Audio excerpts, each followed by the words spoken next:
Foundations of Amateur Radio. This crazy hobby keeps sending curveballs to me. You've heard me talk in the past about missed opportunities. There are times when you look back and ask yourself, what was I thinking? Over the past, I just looked it up, 2 years, I've been struggling with an antenna system that I could use while mobile. I took delivery of 4 single band antennas, one for 80 meters, one for 40 meters, 15 and one for 10 meters. I also purchased a boot lip mount and some other things like coax switches and adapters.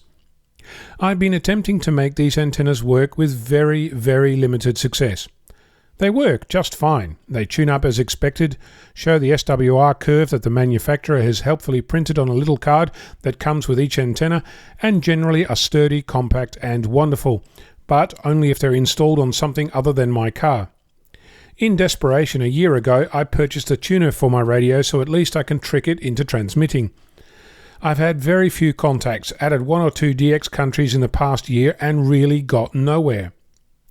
So during the week I recalled that one of the things I purchased was an adapter. It's got a PL259 socket on one end and a CB thread on the other. I dug it out, found the thread that goes in the hole and attempted to attach it to the CB antenna I was given within a month of becoming an amateur. It had been modified to work on 10 meters and most of my DX contacts had been made with that antenna. So I attempted to attach the adapter and it doesn't fit. So I looked around my shed and noticed another antenna that I was given at the same time that never worked. It's a multi-tap antenna.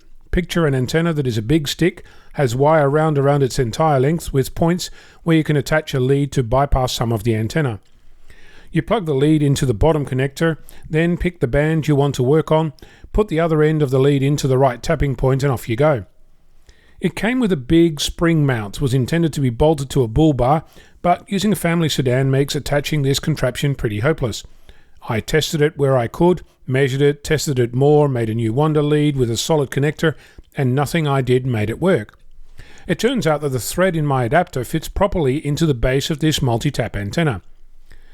I took it out into a local park, put the antenna with the lead on 40 meters, bolted it to my boot lip mount, halfway pulled out the tuning end, a little metal spike that you can use to adjust the length of the antenna, and turned on my radio.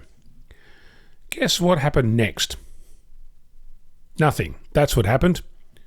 I was stunned. Into silence. Imagine that. Me, silent.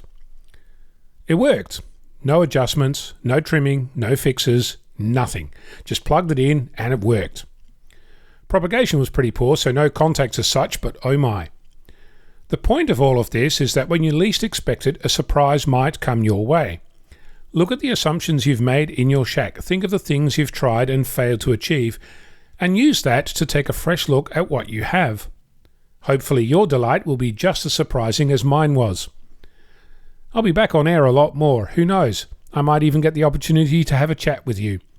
I'm Ono, Victor Kilo 6 Foxtrot Lima Alpha Bravo.